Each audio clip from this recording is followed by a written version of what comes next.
The Latin phrase ad astra per aspera is the source of the episode's title in Season 2 of Star Trek, Strange New Worlds, and it has great significance for Commander Una Chin Riley. Una is put on trial in the episode for lying to Starfleet about her Illyrian ancestry out of concern that the Federation will outlaw genetic alterations. The legal fight for Una's freedom and her Starfleet career is centered on the band's lack of cultural sensitivity. Vice Admiral Pazok, who intends to topple the entire command structure of the US Enterprise, makes accusations even directed at Captain Christopher Pike. A classic Star Trek courtroom episode called Ad Astra per Aspera puts Una's battle in the context of earlier laws that punished people for their gender, religious belief, or sexual orientation. Nira, an attorney and Una's childhood closest friend, has devoted her life to defending the civil rights of her people. Given this context, it is fitting that the title of Star Trek, Strange New Worlds Season 2, Episode 2, Ad Astra per Aspera, which is also used during the classic civil rights courtroom drama To Kill a Mockingbird,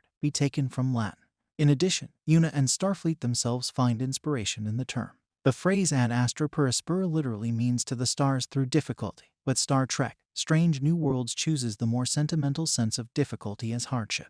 Una speaks movingly about learning about the original Starfleet at school, and how the organization's initial slogan served as inspiration for her. In the Star Trek Enterprise finale, the phrase ad astra per aspera can be seen embroidered onto the new Starfleet uniforms. Una's inspiration came from this era in Starfleet history, which is appropriate given that Enterprise brought the Illyrians to Star Trek. The phrase served as a reminder of the sacrifices made by humanity to reach the stars, as well as a message of optimism in Una's eyes. Una was an oppressed Illyrian youngster who dreamed of one day traveling to the stars if she could only survive the hardships of life in the divided Federation colony she grew up in.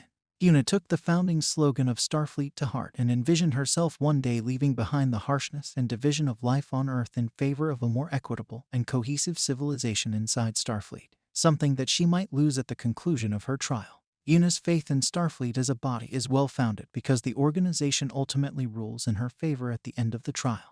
Nira creates a picture of someone fleeing life-threatening persecution based on her cultural and religious convictions by using Una's account of the persecution she experienced as a youngster. The Starfleet Charter states that, despite the prohibition against genetic alterations, anyone who is the target of such persecution may be given shelter inside the Federation. Nira presents the first season of Star Trek, Strange New Worlds events, Una telling Pike she is of Illyrian descent and then handing herself in as a request for refuge. Una is granted safety inside the Federation and Starfleet once the Judge Advocate General approves this ruling. For the time being, Una's struggles are done, and Nira notes that the victory is an important first step for other Illyrians hoping to follow in her footsteps and reach the skies in the future. Thank you for watching. Please don't forget to comment, subscribe, and give us a like.